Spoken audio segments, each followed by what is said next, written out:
মৃত্যুর যে প্রাথমিক শোক বা অভিঘাত, সেই অভিঘাত কাটিয়ে এবার বেশ কিছু রহস্য দানা বাঁধছে।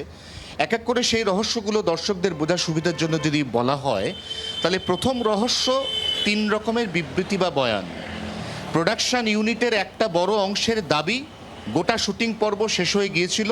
সারাদিনের শুটিং শিডিউলের পর ক্লান্ত রাহুল অরুণোদয় বন্দ্যোপাধ্যায় তিনি নিরিবিলিতে কিছুটা সময় কাটানোর জন্য সমুদ্রের ধারে যান। সেখানে হঠাৎ করেই জোয়ার চলে আসে। তখন তিনি জলের টানে অনেকটা ভেতরের দিকে চলে যান, আর ফিরতে পারেননি। এই অবস্থায় প্রায় ৪০ মিনিট বাদে তাকে উদ্ধার করে দীঘা মহকুমা হাসপাতালে নিয়ে যাওয়ার পর চিকিৎসকরা তাকে মৃত ঘোষণা করেন। এটা হচ্ছে দাবি নাম্বার ১। দাবি নাম্বার ২, প্রোডাকশন ইউনিট তাদের একটা অংশ বলছে যে শুটিংটা জলের ওপরেই হচ্ছিল। সেখানে নৌকার ওপর রাহুল এবং তার এক সহ অভিনেত্রী যার নাম শ্বেতা মিশ্র তিনি ছিলেন। ড্রোন শুটিং চলছিল, টপশট নেওয়া হচ্ছিল। এই অবস্থায় জোয়ার আসে, ঢেউয়ের ধাক্কায় ওই ছোট্ট নৌকা বেসামাল হয়ে যায়। আশপাশে অনেকগুলি উদ্ধারকারী বোট ছিল, কিন্তু সেই সময়টাতে রাহুলকে কোথাও খুঁজে পাওয়া যাচ্ছিল না। শ্বেতাকেই উদ্ধার করা হয়।